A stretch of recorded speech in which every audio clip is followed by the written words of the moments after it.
This is the Leaving Church podcast, a production of the Caritas Center. We're rediscovering how to live a life with Christ that changes us and changes the world. I'm Brian Dolan, and with me is Nancy Kane. Good to be with you, and in live time and in visual. Yes. We're actually seeing each other. Yeah, for one of the very first times, the very first time, we're doing a video version of this as well. You'll be able to find it on our YouTube channel. What's that called? You'll find out. I'm pretty sure it's the Caritas Center, but if not, it's the Leaving Church podcast. Look for both of those as we get that up and running. We're really excited about it. I was most stressed about not what we're going to discuss today, but whether or not I should change my shirt. Oh, okay. Did you think about that? I thought about that too, and in fact, I changed my sweater. So I was like, because I had like a hot orange. I thought people are just going to be staring at the sweater the whole time. Like, you went with pearls. I like that. Yeah, I decided against them. You decided against pearls? Yeah, I didn't do that. Although I didn't have to worry about pants. I'm wearing sweatpants because it doesn't matter. No one can see my pants unless I lift my leg like that. Me too. Sweatpants? Wow. And your shirt works. I like it. It's casual, but it's kind of classy.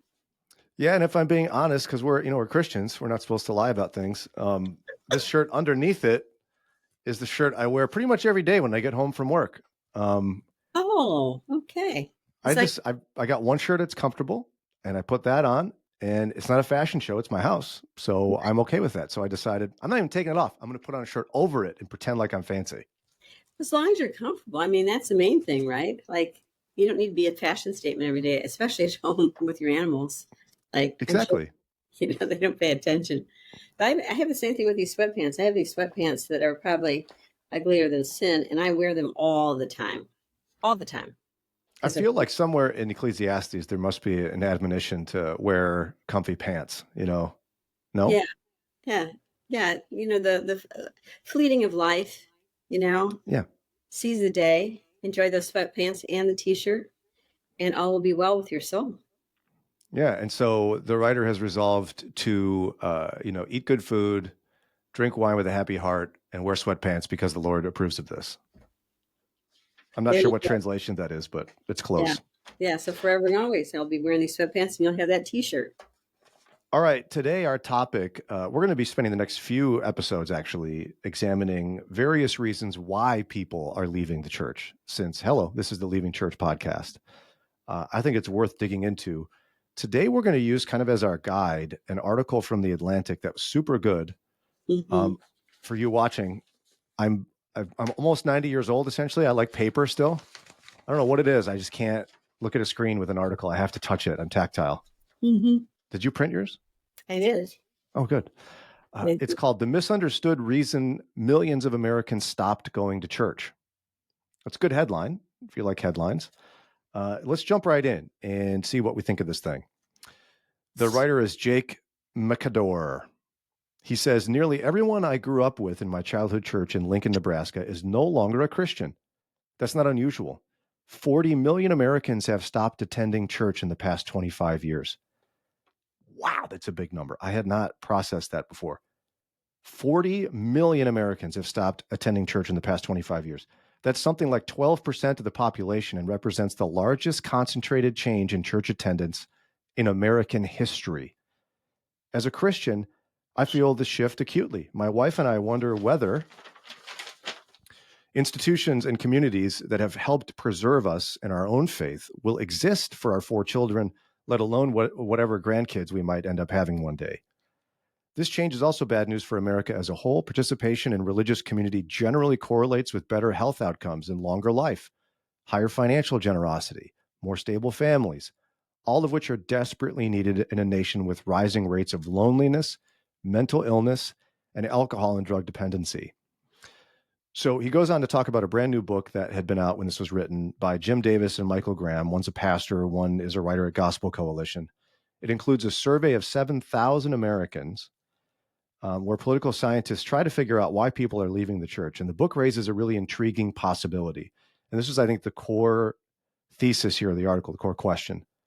What if the problem isn't that churches are asking too much of their members, but that they aren't asking nearly enough?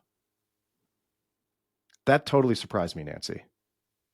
Yeah, it doesn't surprise me, but I really think it's an excellent point. And it didn't surprise me because I think that when I look at the history of Christianity from the first church on, when there's been a high engagement and expectation of Christians in their, whether their local parish or their local communities, the gospel goes forward, the church grows. But I think what we have right now is so much narcissism and so much individual. I can decide whatever I want to believe. I can decide when I want to go to church. It doesn't really matter if I go to church. Um, People really don't care if I show up. Um, well, eventually you'll go and find something else that might be more interesting to you. So I think the reverse is also true. If I go and I know that someone's looking for me, or that I have a responsibility to someone in the church, or if um, there's a place where I matter, I'm going to think twice about taking the day off, or not Hmm. going to that study, or not going to the special speaker, whatever it might be. And see, as a person who's gone to church for most of my life, right, you hear calls for volunteers all the time. And I remember just a cycle of people being asked to be elders or deacons or whatever. And so the idea of asking for more in that context, you just go, what do you mean asking for more? They always want nursery volunteers, right?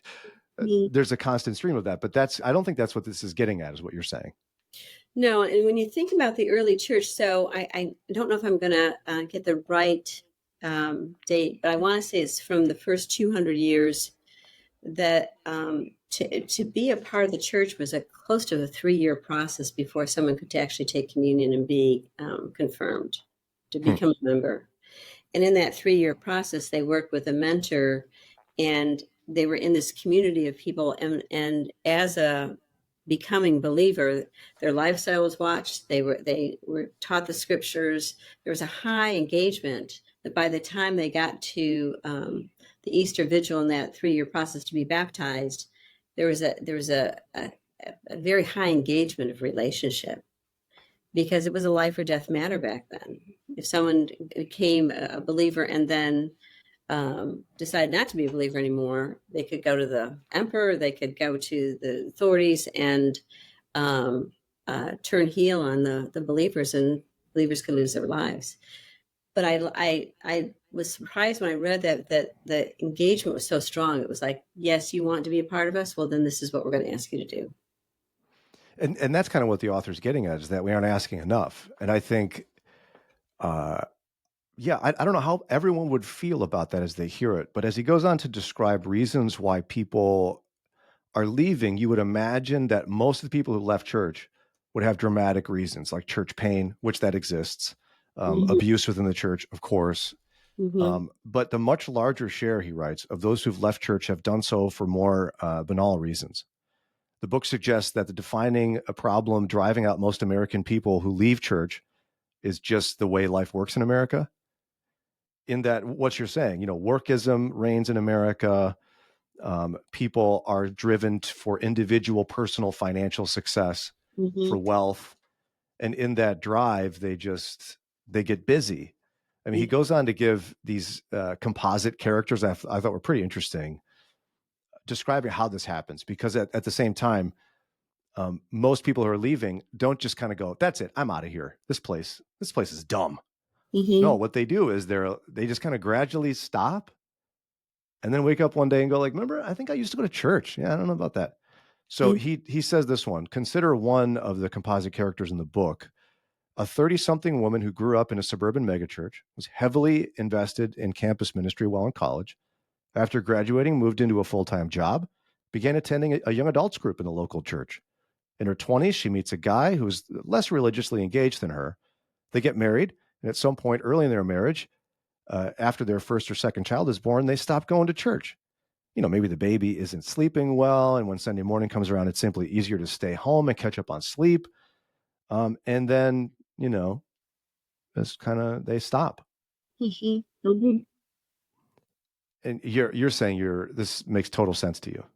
Yeah, it does. And Ray and I are involved with the church we're attending. The church is about I think 1,000 to 2,000 members is pretty large. And on a Sunday, I think it's probably 600 to 1,000.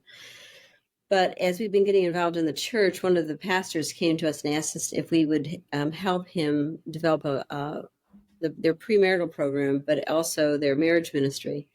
And there's one Sunday. So we're targeting couples that have been married that are getting married, and then up to 5 to 7 years.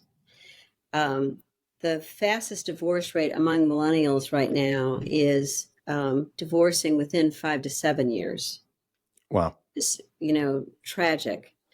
And so his heart was, perhaps we can engage these couples, engage them into learning community and learning to be in a relationship with each other and bringing their challenges and, their marriage issues together in a place that's safe and they're growing and they get challenged and all that. So one Sunday, Ray and I turned around. There was a couple that had three small children. I think the oldest was maybe 3 or 4. And we introduced ourselves. We're chatting a little bit. We said, we're going to start this ministry. Would you guys be interested in, we're looking at workshops and we're looking at, different offerings that can encourage you in your marriage as well as your parenting. And I was surprised by their reaction. Both of them said, well, we would be interested on condition. Yep. What condition? And he said, our lives are really driven on the 15-minute level in time segments. He said, so if this can fit into our time slots where we do have the freedom to be able to attend something like this, that would be one of the prerequisites. The other would be is if we're really interested in it. So it would really Oh. have to be a topic that's relevant for us. And you need to be clear on the topic so we know that we're not coming and wasting our time. And what was the third one? There was a third one.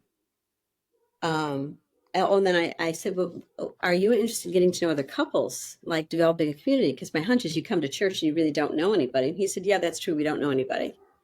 They said, yeah, we'd be interested in community. But again, our time is so tight, we wouldn't necessarily be, we'd have to think about that twice. And Did you laugh? I don't know what I would do because he set up an impossible scenario. No, we didn't laugh, but I thought, maybe I'm an idealist, but I thought, I don't think they know what it would feel like to be in a group of people that were all supporting them in their marriage and their family life. And if they get a taste of that, they're moving away from the consumer. Okay, that topic was interesting for me. Maybe I'll come next time, to relationship. And so we said, yep, that's good feedback. We'll keep that in mind. But it was also helpful for me of like, okay, we're going to have to really work hard at letting them know that there's a place that they can be known, that there's value in being known. There's a place that they can be supported. There's a value in that too. And going against this tie that we're seeing in this article of they would be a classic example of a couple that 2 years from now wouldn't show up because, again, they've got time slots. Oh, And yeah. Sunday's not working for them anymore. And the homily or the message wasn't strong enough, or and I thought it's going to change as one relationship at a time. And see, I'm more cynical in that I don't know how you break through those walls to get to, there is value in relationship because they've set so many walls. One wall is, we got to really be interested. It doesn't matter if anyone else is, just me. I have to be interested. Mm-hmm. And it has to fit in 15 minutes. Mm-hmm. I don't know how you create that. You almost have to change their entire paradigm to get them to stay. Well, yeah, but I'm more the idealist. I think maybe it's because of my experience in the cohort, is that when people really believe that there's a sincere interest in being known by someone, there's a safe place to be able to tell your story. There's not an agenda to make you do something that you don't want to do. I think that lights a fire in people's souls because there's so much isolation and there's so much uh, people live their just isolated, lonely lives. So I think deep down inside, people are hungry for being known, but they may not be able to be consciously aware of it. Yeah, I'm with you on that. And the article itself paints a similar picture of people want more, right? They're saying that people want more asked of them. Hmm. I haven't figured out in my head yet how you get to that. How do you convince somebody who's got all of these modern expectations of, really, it's my preferences, I'm chasing after my career goals and my financial goals, and you've got to fit in this 15-minute slot. Like, how do you bust through that to prove there's value in being known, unless they're in a crisis? Well, the other part too is I thought this would be a perfect couple for us to say next time we see them, can we go to breakfast? Can we treat you to breakfast after church? And see what they say. If they say yes, we're like, okay, let's begin a I like relationship. that. Um, I hope it's a but quick breakfast, by the way. It's got to be 15 minutes, Nancy. Eat fast. we need to check their schedule to make sure it's within that time slot, and then it would be good. Yeah, but I think that that would be the next step with them is we are sincere about this. We really do mean what we say, that we want to develop a community of people that really do care for each other. Yeah, in fact, he gives kind of a bleak picture of what the church is like. He says the problem in front of us is not that we have a healthy, sustainable society that doesn't have room for church. The problem is that many Americans have adopted a way of life that has left us lonely, anxious, and uncertain of how to live in a community with other people, which is just what you're saying. He said the tragedy of American churches is that we have been so caught up in the same world that we now find they have nothing to offer these suffering people that can't be more easily found somewhere else. American churches have too often been content to function as a kind of vaguely spiritual NGO, an organization of detached individuals who meet together for religious services that inspire them, provide practical life advice, and offer positive emotional experiences. Too often, it has not been a community that, through its preaching and living, bears witness to uh, another way to live. I think that rings very true. It's a tough indictment that a lot of churches vaguely spiritual NGOs, Hmm. Hmm. but it's really kind of fair, isn't it? I think it's fair. It also is an indictment on we. Church has been a program place and not a relationship place. And I think that that's where, Stanley Hauerwas in this article is quoted, but I think he speaks well that the church was never intended to be a program. It was intended to be a place where relationships, the church is at its best when relationships are activated. Hmm. And if church is presented as a consumer, you come for these programs, you may or may not like it, but if you don't like that, then we'll offer something else. We're feeding people's narcissism and saying we don't expect you to be in relationship. Yeah, We're there's zero expectation of being in a relationship in many churches. There's encouragement to be in relationship. There's Mhm. environments where it could be inspired. I'm not even certain there's instruction or modeling of what healthy relationship even looks like, though, right? So you could have a small group that functions as a smaller version of a lightly connected NGO. Mhm. Mhm. Mhm. Well, and you do have in our cohorts we're a heavy relationship, and one of the things we see is because of that people have changed because we have from the beginning established a safe place for people to share their story, come with their dreams and their heartbreaks, and we invite them to be among 20 other people and do the work becoming like Christ. You also see a similar phenomena with recovery groups. Yes. So in Alcoholic Anonymous or SA, it's like you come, you tell your story, we're here, we're going to hold you accountable, we're going to expect that you're going to grow. And sometimes it'll be years before you make that shift, but we're here for you. And I think um, I think it was Dallas Willard said that the church should look more like a triage unit of a hospital than a country club, and that this is really describing the country club mindset. Now, as a side note, I do find it fascinating, and I know you did earlier as well, that the lawn mowing service decided to choose this very moment to mow the lawn at your in your Not house. only that, underneath my window, it's as if someone said, "You know what? Wait about a half an hour, and then go under your window." Of all the days, of all the moments, but it's all right. It's just, you know what, we're real people that have lawns that need to be mowed, aren't we, Nancy? Right? So, and it's not that bad. I felt like I had to say something here. Now he paints a picture of what the church could be, uh, and it's I want to share it and see what you think of this. He says, "What can churches do in such a context, like in America, where people have the expectations like that young couple you talked about?" He said, "In theory, the Christian church could be an antidote to what America's experiencing. What is more needed in our time than a community marked by sincere love, sharing what they have from each according to their ability and to each according to their need, eating together regularly, generously serving neighbors, and living lives of quiet virtue and prayer? A healthy church can be a safety net in the harsh American economy by offering its members material assistance in times of need, meals after a baby is born, money for rent after a layoff. Perhaps more important, it reminds people that their identity is not in their job or how much money they make. They are children of God, loved and protected and infinitely valuable." And then he gives a more specific example that's extreme. He said, "Last fall, I spent several days in New York City, during which time I visited a home owned by a group of pacifist Christians that lived from a common purse, meaning the members do not have privately held property, but share their property and money. Their simple life and shared finances allow their schedules to be more flexible, making for a thicker immediate community and greater generosity to neighbors, as well as a richer life of prayer and private devotion to God, all supported by a deep commitment to their church." Now, in the margins, I wrote, "That's a lot." Like, again, here's the cynic in me and push back. I don't know that you can go from 2024 modern America to that,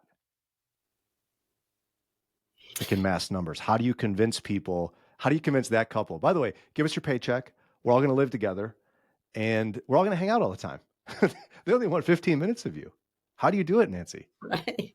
I'm with you in terms of I think that it's it's uh it's a huge leap to that, and I think that there has to first be there. Well, let me back up. There's a community like that in Evanston, Illinois, that's been around for many many years. I'm trying to think of the name of it. It's got to be around. It's been around for probably 40 years, and they live in proximity to each other. They have a shared purse. They open their community to people in need. But it the consistency has been almost generational. That there's been the same people that coming through this program, this living this life for many many years.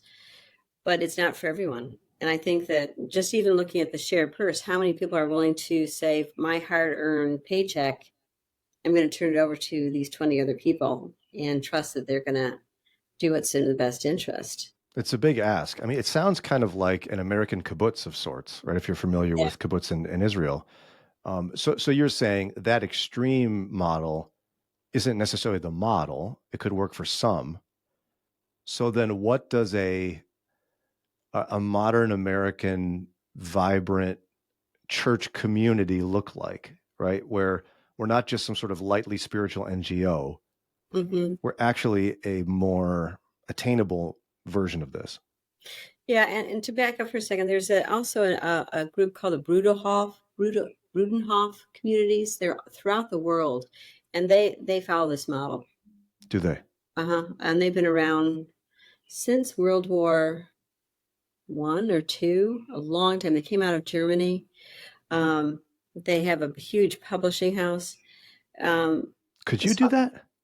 what's that? A community? Could you and Ray live like that, do you think?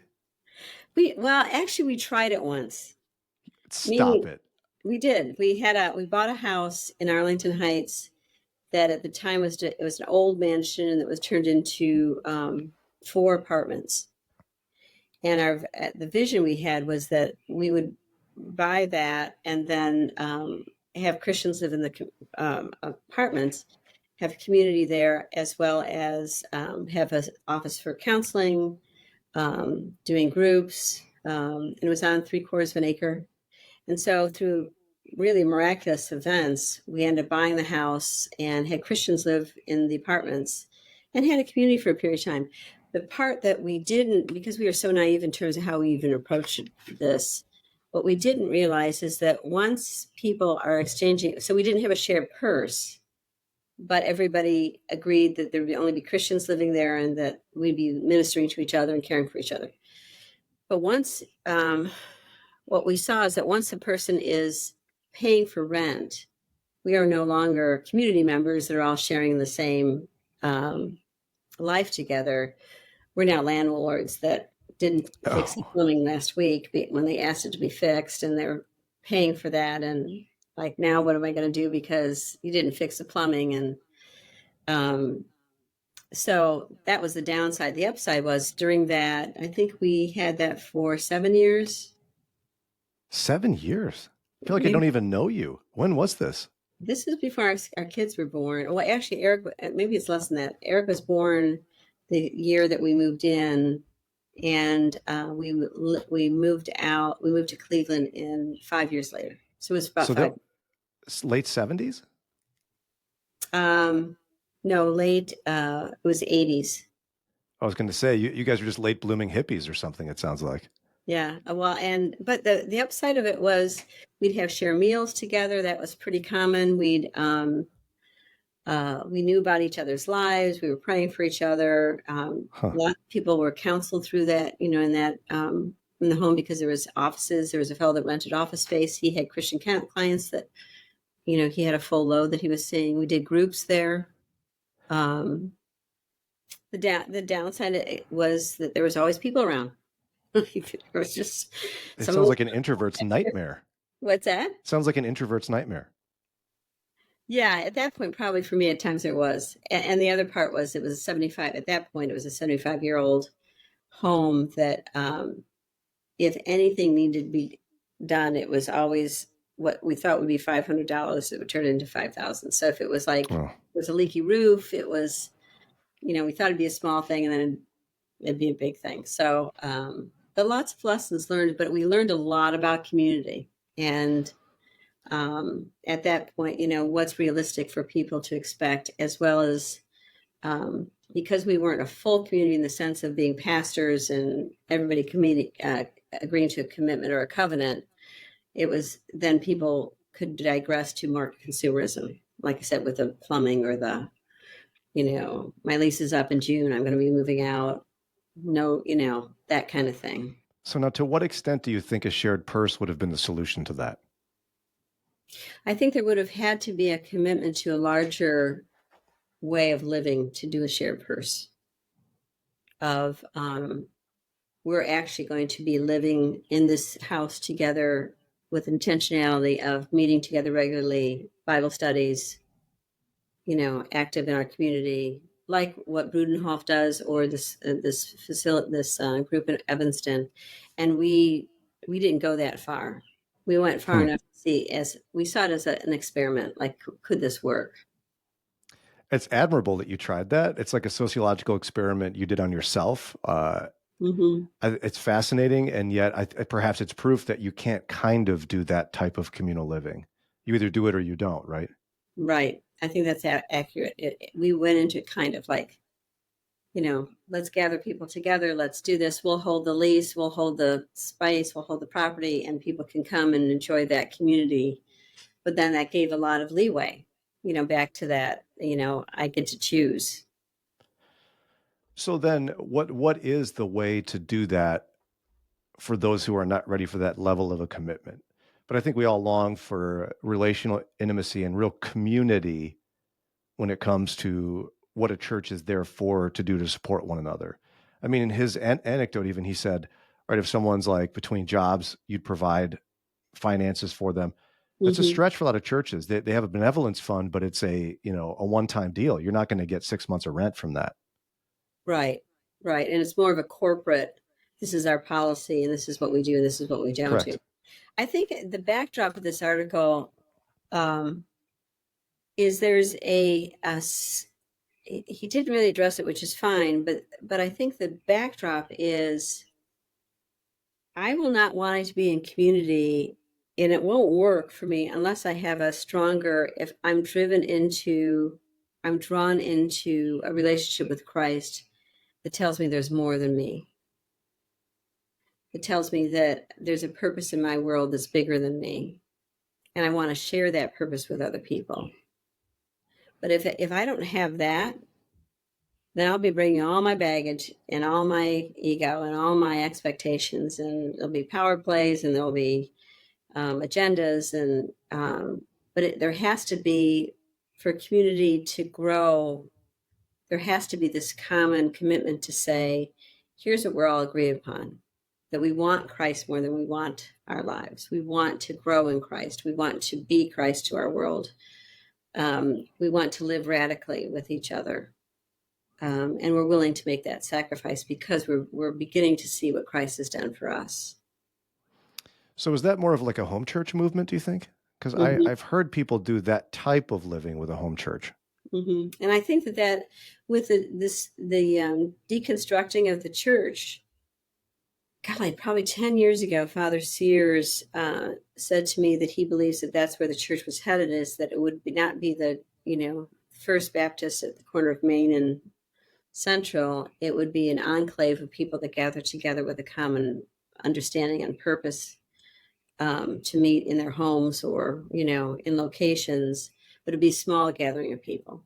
And I think that's what we're seeing more and more, is that people want to be known. But I think for the church to grow, it's going to have to take a completely different trajectory.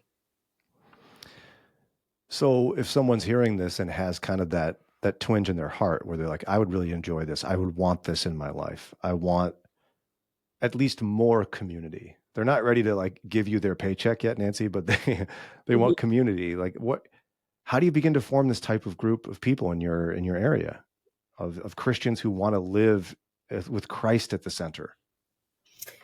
I wish there was an easier answer than what I'm going to say but I think it has to be God ordained. It really has to be something that you pray and you say, Lord, lead me to those people that we can mutually grow each other up in you. And there's this common bond and this common value, because you can't just put a ad in the newsletter and say, hey, everybody, come to my small group. Right. I think that the Lord knows, and he's more concerned about our redemption than we will ever be. And I think you begin first with there. And what's that old adage? When the student is ready, the teacher will come. I think that the same thing is here true, is that when God is gathering a group of people that want to be in community, they will be there. And what we're seeing with this marriage ministry that we're just beginning to start is when we talk to couples that are getting married, we say, post-marriage, we're going to do this marriage community. Would you like to be a part? They're like, yes, definitely. Oh.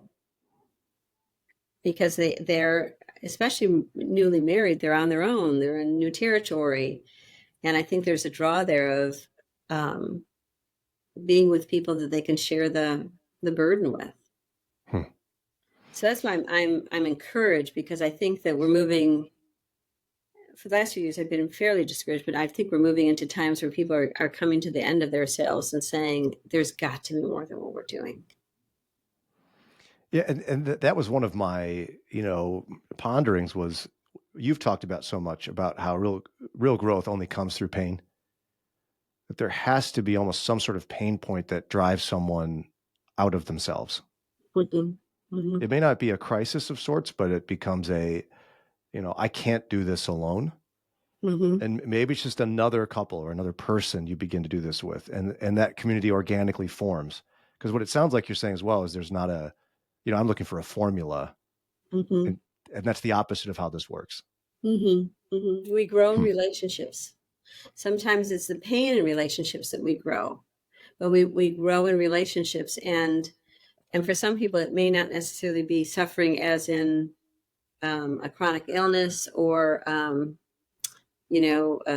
some tragedy. It could be existential loneliness of just being so tired of being alone, and the emptiness of streaming Netflix for 6 hours and being on your own, that realizing there's got to be more.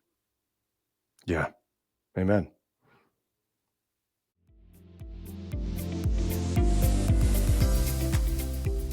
The Leaving Church podcast has been a production of the Caritas Center for Christian Formation in partnership with Stained Glass Media.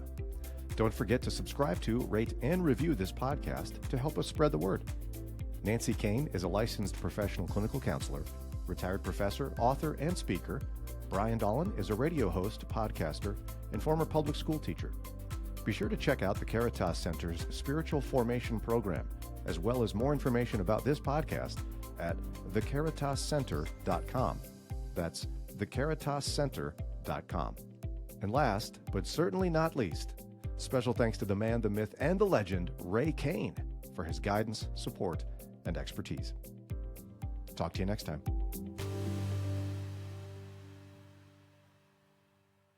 This is a Stained Glass Media production.